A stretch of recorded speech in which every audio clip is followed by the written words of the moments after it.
Hello guys, welcome back to Panchami's tips. ഞാൻ നിങ്ങളുടെ സ്വന്തം പഞ്ചമി. നമ്മൾ പരിചയപ്പെടുന്നത് ജെസ്സോ എങ്ങനെ തയ്യാറാക്കാമെന്നാണ്. സാധാരണ പെയിൻറ്റുകളൊക്കെ അടിക്കുമ്പം അത് അക്രലിക് പെയിൻറ്റൊക്കെ ആണെങ്കിൽ ഇളകിപ്പോകാൻ സാധ്യതയുണ്ട്. അപ്പോൾ അങ്ങനെ ഇല്ലാതെ ജെസ്സോ എങ്ങനെ തയ്യാറാക്കാമെന്നുള്ളതാണ്. അതിന് നമുക്ക് ആദ്യം വേണ്ടത് ഫെവിക്കോൾ വേണം. അതുപോലെ തന്നെ ഞാൻ ഫെവിക്രൈലിൻ്റെ അക്രലിക് വൈറ്റ് പെയിൻറ്റ് എടുത്തിട്ടുണ്ട്. ഞാൻ യാർഡ്ലിയുടെ പൗഡറാണ് എടുത്തിരിക്കുന്നത് കേട്ടോ. ഒന്നുകിൽ പ്ലാസ്റ്റർ ഓഫ് പാരീസോ അല്ലെങ്കിൽ ബേബി പൗഡറോ യൂസ് ചെയ്യുക. ഇതിൻ്റെ അളവെന്ന് പറയുന്നത് 1 സ്പൂൺ പൗഡറിന് 2 സ്പൂൺ ഫെവിക്കോളും 2 സ്പൂൺ അക്രലിക് പെയിൻറ്റുമാണ് ആവശ്യമായിട്ടുള്ളത്. അപ്പം ഞാൻ കുറച്ചൊരു വലിയ 2-3 ബോട്ടിലിനുള്ളതാണ് ഞാനിവിടെ എടുക്കുന്നത്.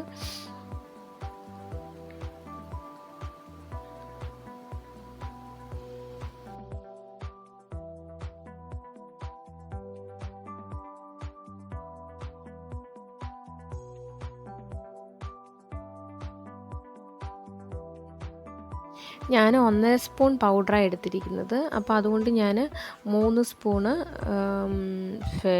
ഫെവിക്കോളും അതുപോലെ തന്നെ 3 സ്പൂൺ അടുപ്പിച്ച് ഞാൻ അക്രലിക് പെയിൻറ്റും ഞാൻ എടുക്കുന്നുണ്ട്.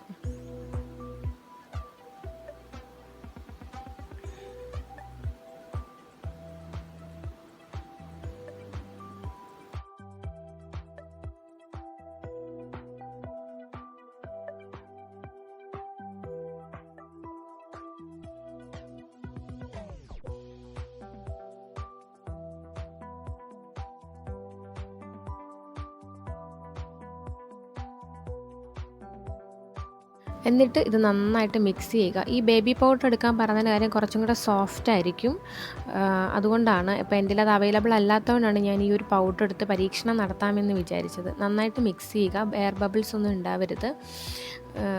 ആദ്യം 2 സ്പൂണാണ് എടുത്തത്. വീണ്ടും ഞാൻ 1 സ്പൂണും കൂടെയാണിപ്പം എടുത്തു. അപ്പോൾ മൊത്തം 3 സ്പൂണ് ആയിട്ടുണ്ട്.